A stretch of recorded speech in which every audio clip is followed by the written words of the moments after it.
So, thank you for joining us today for our Navigating Difficult Conversations training. My name is John Ebert. I'm a licensed professional counselor, and I'm one of the mental health program managers for eTherapy. And I'm joined by Ashley Sanders, who is also a mental health program manager for eTherapy. And as we start this particular training, I'd like to hear from you.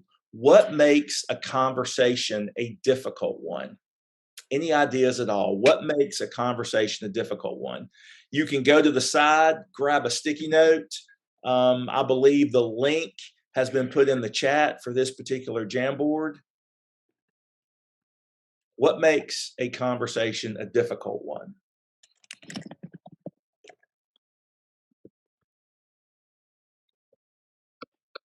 Assumptions, great, absolutely. Big impact on life, yes. Negative news, yes. Those are great.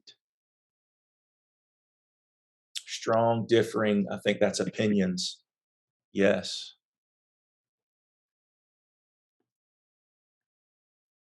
These are all great.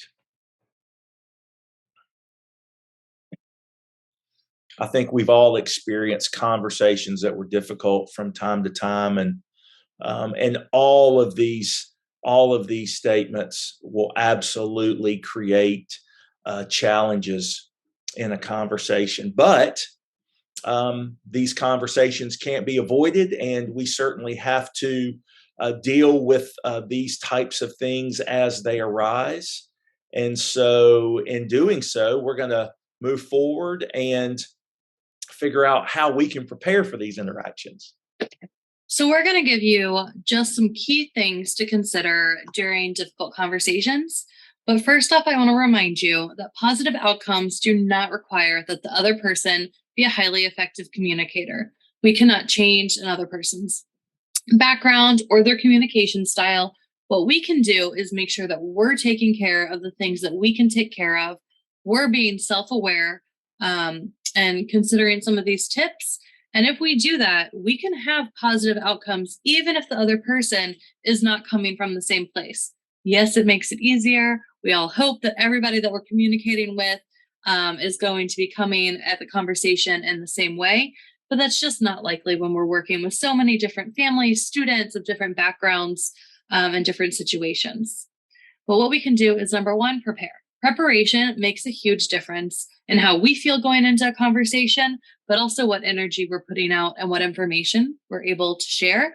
And one of the most important things that we often forget is that we want to make sure that we know what the purpose of this conversation even is. So if we're about to be in a difficult conversation or we already find ourselves engaged in one, we want to sit there and go, okay, what are we trying to do here? What is the purpose? Secondly, and again, if you've ever heard me in a training before, I talk about this all the time, but setting matters. It really, really makes a difference to people, the environment that we're talking to them in, and the time of day, and if it is somewhere comfortable for them. And then third, agendas help. We may feel a little bit silly writing out a personal or internal agenda, especially for a more personal conversation, but it can be really helpful to have an agenda, even more so if you do that collaboratively. So if you can come together as a group, knowing you're going to be having some difficult conversations and kind of say, what do we want to cover today? That's not always a reality, so it may help to do it on your own. But just keeping in mind that if you can have some structure, some idea of what you want to cover, you're setting yourself up for success. A fourth one is we want to gather information rather than give information. And so, yes, especially as a school system, we're doing both. But if we have a lens that's really focused on gathering information, what are your concerns? What are you looking for? What were you hoping to have achieved? What were you wanting to see changed? What has this experience been like for you? That makes a huge difference rather than just talking at somebody else and saying, this is how things are, this is how things have to be. So we really want to take our time to ask questions. And we're going to go to the next slide. And just a few more. So we want to aim to find a sufficient shared solution. There may not be a solution that works perfectly for everyone. Sufficient is really what we're going for, but we do want it to be shared. We want everybody to feel like they've been part of the process. to find that solution. Then we want to agree on a plan to reach the solution. We don't ever want to leave going, okay, here's the solution, and then not actually have steps or ways to achieve that solution. Because then later on, people go, wait, I actually don't feel good about that conversation. Nothing happened. So we want to come up with a plan, even if it's small. Okay, so I'm going to talk to Miss So and so, or we're going to start sending emails on this date, or it could be as simple as we're going to connect again in a week and check in. But we want to have some kind of plan. And then, almost most importantly, and I'm not just saying that because I'm a therapist, but we want to respond to the emotions. We do not want to stick to an agenda to the point that we're not responding to the emotions or what somebody else is experiencing across the table. So I don't know if you have ever been in a meeting where maybe you notice that mom or grandma or guardian is just going through it. Maybe they're starting to tear up. Maybe they are starting to show a lot of physical signs that they're feeling a little angry or frustrated. And if we just keep going and we just keep following our agenda, we're really missing an opportunity to connect, to help them de-escalate and calm down and gain that emotional regulation. But also it can really help us in finding the solution, because when their emotions get that intense, it may be a sign that that's really what we need to be focusing on. We could have missed our entire purpose in the first place. So now that we've talked about some key things to consider, we're going to take a little bit of a closer look at some of these. So, difficult conversations are things that we certainly can't avoid, and they're things that we can't always, we don't always know what the elements are going to be. There's an element of unknown in some of these, but that doesn't mean that we can't prepare for them. And so, as we look at preparing ourselves for some difficult conversations or some interactions that we know are going to be challenging, the first thing we want to do is we want to get ready. We need to take care of ourselves so our thinking is clear, so we feel that we are emotionally balanced and that we're prepared. We understand what it is we're wanting to communicate, but not so rigidly that we are going to dismiss the things that are communicated back to us. In addition, we want to be mindful. And this is where we really kind of check ourselves. This is such a good exercise because things that we have in terms of expectations or feelings can oftentimes get in the way when we're having these conversations. So, some different things to ask yourself might be, why does this matter to me? Maybe it's a particular outcome or a path forward. Why is that important? What is the most important part of this for me? We can have a tendency to ask for everything, but if we were given the opportunity to maybe draw one or two things from this conversation, what would those be? What's most important?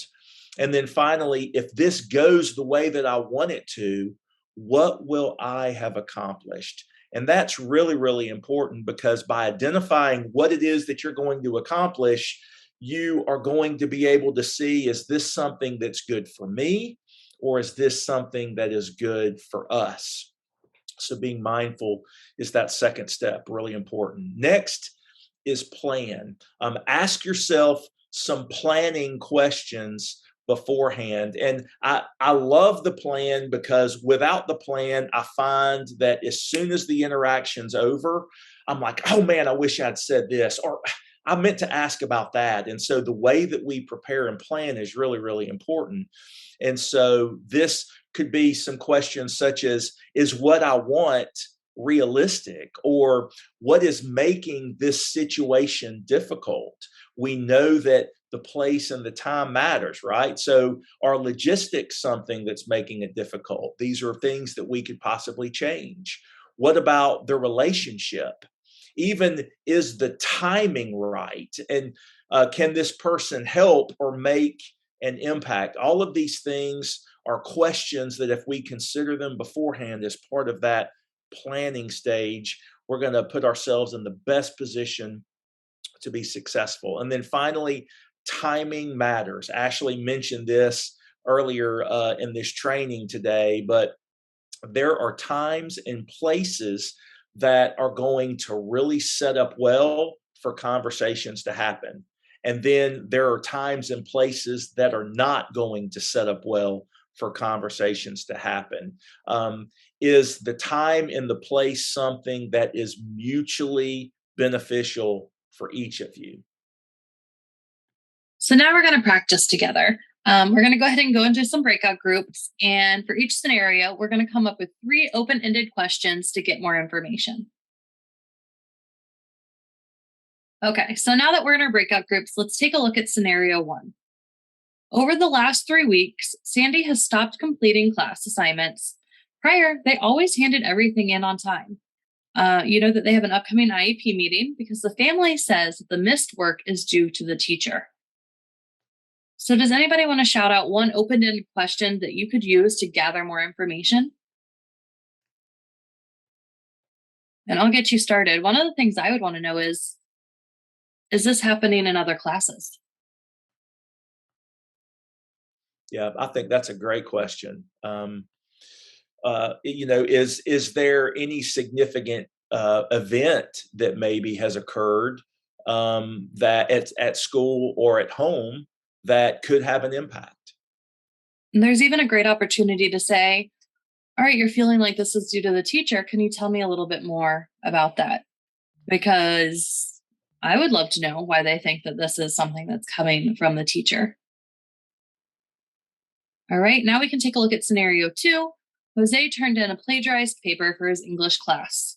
His parents said it was not his fault and that the teacher did not give enough support as outlined in his IEP. I know you're already going, okay, how is this the teacher's fault? But remember, we're not worrying about whose fault it is. We just want to gather information to kind of figure out where the student and their family are coming from. Any ideas here for some ways to get some more information? I would say just kind of, to try to hear more about where they're coming from, because this is probably coming from something that underlies some other feelings in general, maybe revealing a little bit of that. So I would just kind of ask something like, tell me more about what you're thinking, just kind of get them talking a little bit more so you could really get to the root of probably what's the real issue underneath. Mm-hmm. Yeah, I think along that same lines, if the parents are focused on support that wasn't given, I would love to hear from them about specific supports that they would see as being beneficial in this particular situation.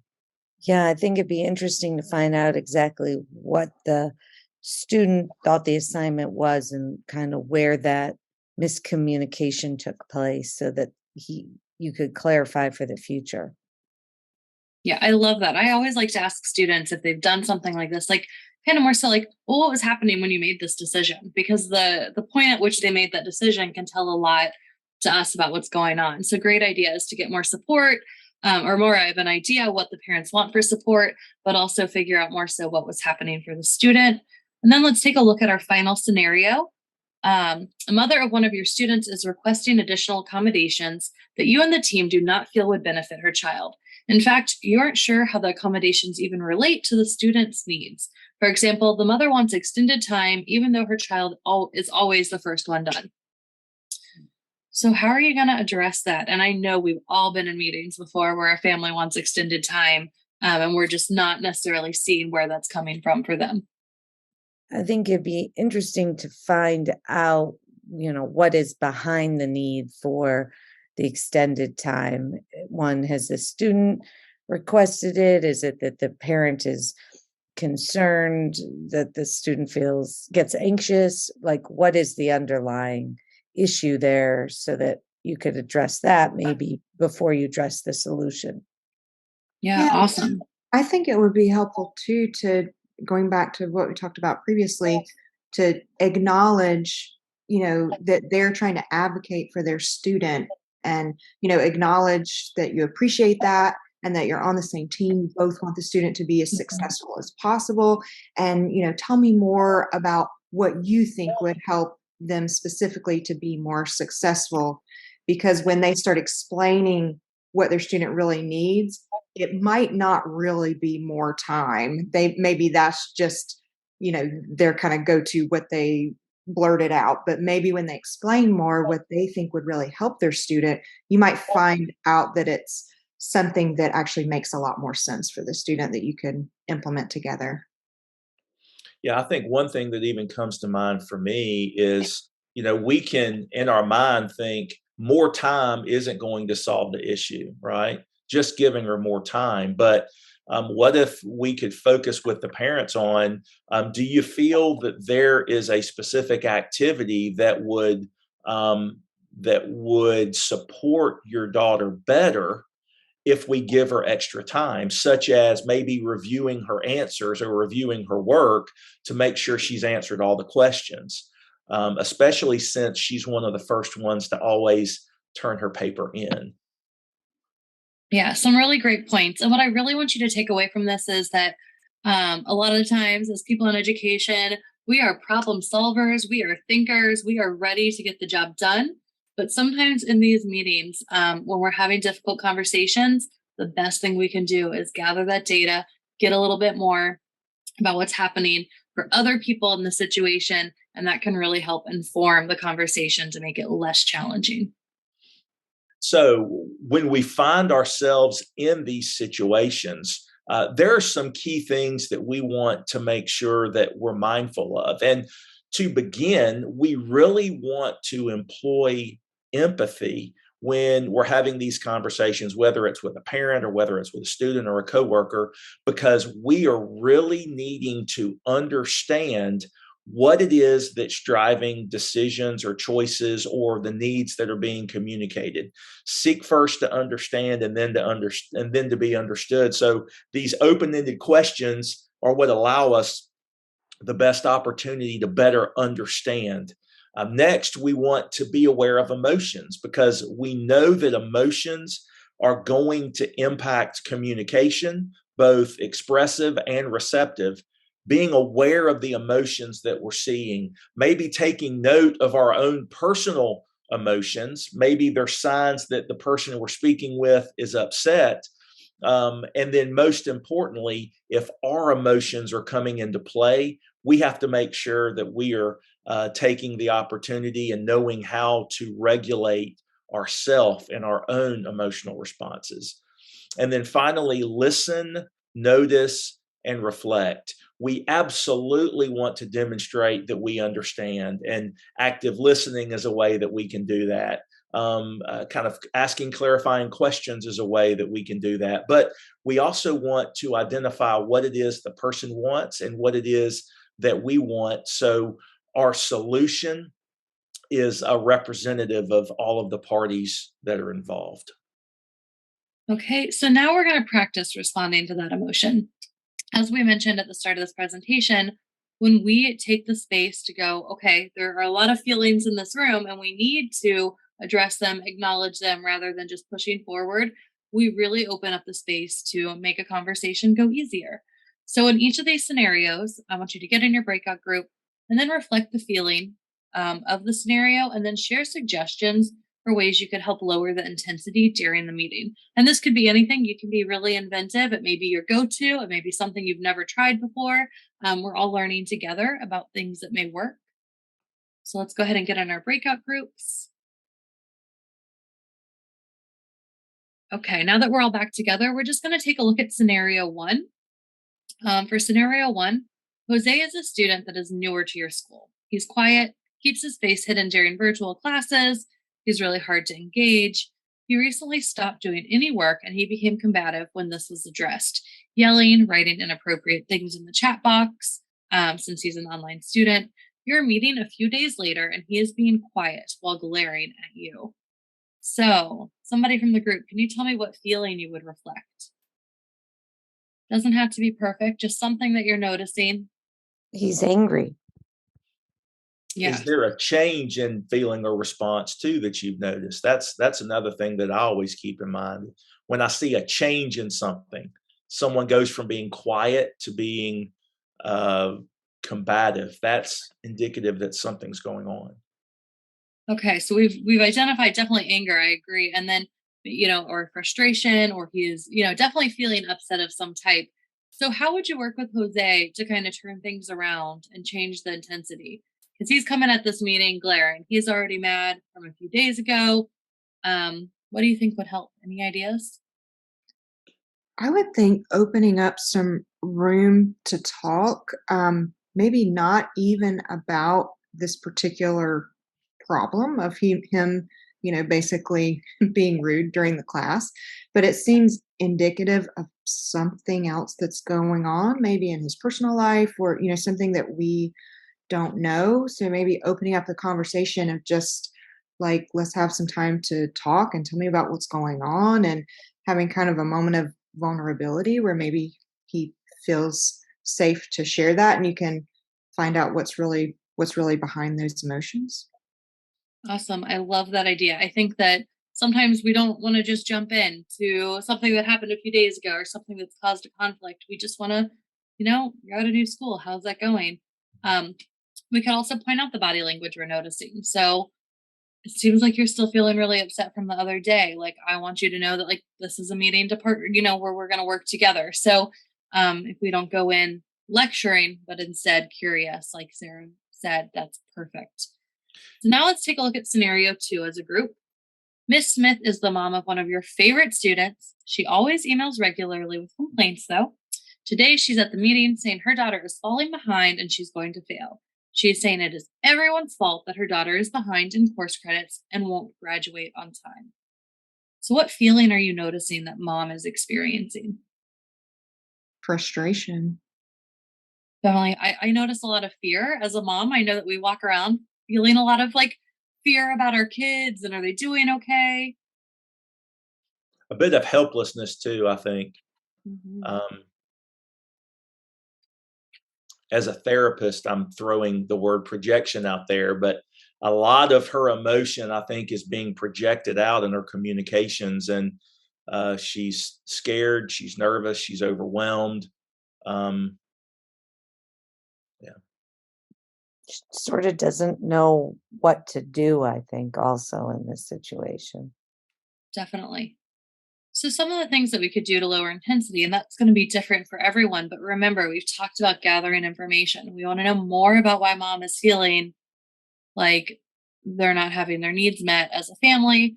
We want to know more about some of those complaints. We want to know more about what's going on with the student. Maybe those missed credits happened, you know, at a previous school, or they happened because of a medical concern. We really just want to gather some more information. And finally, for scenario 3, I'm going to ask everybody to just jot their own thoughts down on a piece of paper or on their computer in front of them. So, another teacher arrives to the meeting before it starts. This family's been challenging for this teacher and some of the rest of you. They come in stating that they just want to be over. They express that there's nothing they can do to help anymore. So, you have a teacher that is feeling pretty on edge and burnt out.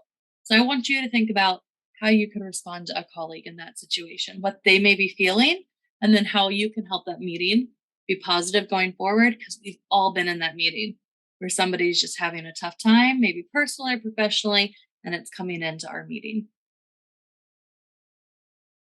So we've looked a lot at what's occurring during the conversation, but after the conversation can be just as critical that we have an understanding of what it is that's needed and maybe what next steps are. So to begin, we have to give ourselves time to process. Anytime that we feel that we're being attacked, that our emotions are high, that maybe our defenses are triggered, and that happens to the best of us.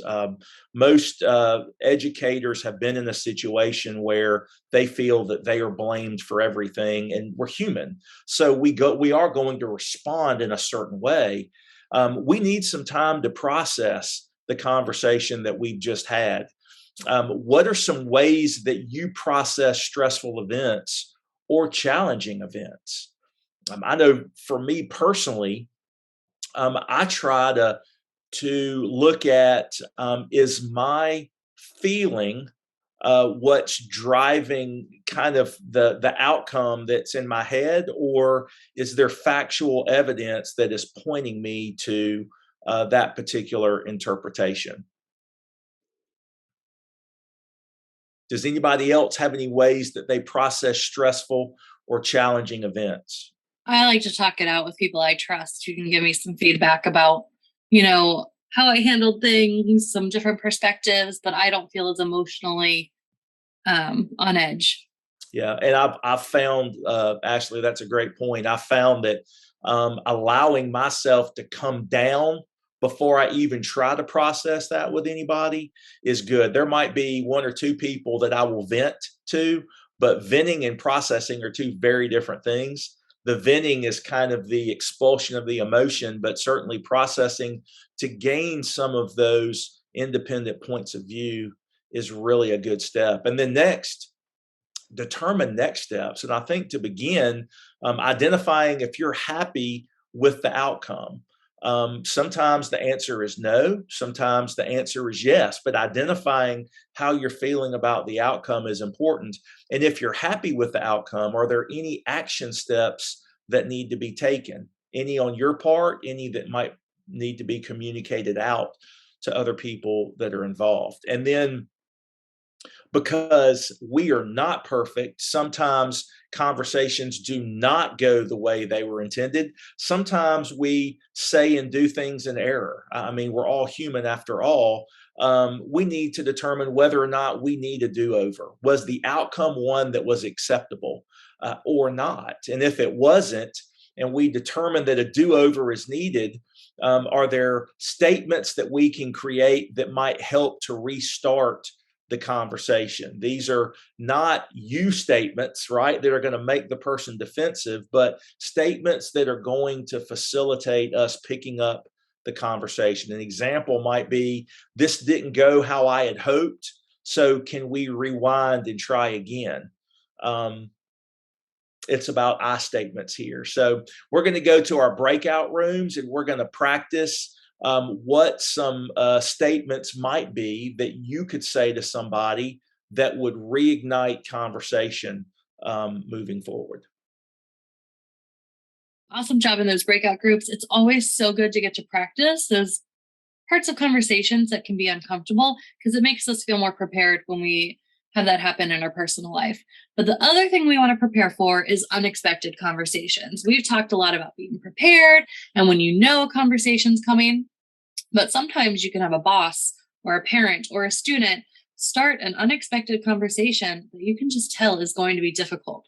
So, number one, you can always ask for more time, especially if you have that ability or you just don't have the time to have that conversation right then. So, you could say things like, should we talk about this at a different time? Or, I'm having a hard time. Can we talk at another time when I am not so emotional? Or when I feel better? Or when I don't have so much on my plate. Another thing is to have just a planned calming strategy. So know yourself, know how you can calm yourself down quickly. So if you get called, hey, we need you to come down here. We're having a meeting with Miss so-and-so and we need to know what's going on. What can you do in that 2 to 3 minute break to make yourself feel better? And then have a list of neutral responses ready that you can use over time. So I'll consider that. Or interesting thought. Let me think on it. So you don't have to respond right then and there to all the content that somebody else is sharing. Those are some great examples of how to navigate some of these unexpected conversations, Ashley, because there are a lot of times that we get caught off guard and we find ourselves having to interact on the fly, and we don't always make the best decisions when we're reacting to situations like that. So as we look at things that can really impact the conversations that we have with other people, what worries or barriers or fears do you have about difficult conversations? Keep in mind that the things that you worry about, fear, maybe even barriers, they can prevent you from having necessary conversations. So having an understanding of what these things are for you is good, so we can recognize and address them in appropriate way. So are there any worries or fears that y'all have about difficult conversations? And again, I'll start off. Sometimes I worry whether or not I'll be able to fix a certain situation. What I found is that a lot of times I'll have a predetermined solution in my head. And I wonder whether or not that is going to be the solution that's needed.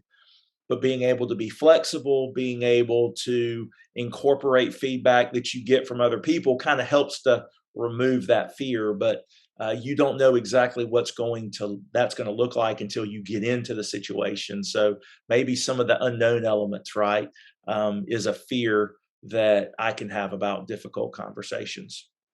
I would say, especially kind of in a school setting, about saying the right thing. Um, and getting the right or what you feel like is the right information to get across. And it makes me think of one time, this was many years ago, when I was fresh out of school and I was having to have a conversation with a parent where I was giving them some test results for their student. And they were it was a difficult conversation because they were really negative test results. And I was, like I said, I was fresh out of school and I was so concerned with myself of getting the information right. Am I, explaining these tests and these percentages correctly, that I was completely oblivious to the fact that this was difficult information for this parent to hear and that they were having a difficult time hearing it and processing it. But that went right over my head because I was so concerned with myself. So I think just we're all coming in these conversations from a really different place, sometimes mentally. And so I think thinking about the other person helps me sometimes if I'm being so focused on myself and getting it right. That's great. Stepping into their shoes and really kind of looking at the situation from their perspective can create some empathy for us that we know is one of the things that help our communications to be effective. For those of you that might be watching, take a moment, get a pen and pencil, and write down what some of your worries or barriers or fears are related to difficult conversations, and then come up with some strategies or some ways that you can overcome some of those barriers because we can avoid them. Sometimes the worst decision that we can make is avoiding a decision, and so by understanding what some of the things are that can make difficult conversations difficult for you is the first step into into improving your ability to navigate these uncomfortable situations. So, one example that is really beneficial that as a therapist I've used in therapy sessions and then in trainings that I've done with uh, thousands of students and hundreds of teachers has to do with grounding techniques. And this is something that you can do both before and after. And one of the things I really love about grounding is that it keeps us from getting too far ahead of ourselves in the conversation. Anxiety is fed by us kind of living ahead, right? Or living in the future. And so grounding techniques help us to really focus in on the present moment instead of focusing on past events, right? Things that maybe you've messed up in the past and you're worried about messing up again, or focusing on future events and all of the unknown that is kind of encapsulated in that. Being able to recenter our mind and body back in the moment, utilizing our senses, helps us to really prepare and get ourselves in a position to where we can engage in a rational and meaningful way rather than in an emotional and reactive one. And then finally, grounding techniques can be especially helpful in moments when we're feeling worried or overwhelmed or even uncentered. One activity that I have people do is to identify certain things that they can smell, certain things by closing their eyes that they can hear, right? Certain things that they can feel that just really grounds them and centers them and connects them in the present moment. And so ground yourselves in the present so you can move forward in solving the problem. That brings us to the end of our Navigating Difficult Conversations. I'm so glad you were able to join us. Difficult conversations are just a part of life. They're a part of interacting with other people. They certainly aren't things that we need to avoid. There are ways that we can prepare so we can be our best selves in supporting students and families and coworkers that are all a part of our educational community. Thanks so much for joining us.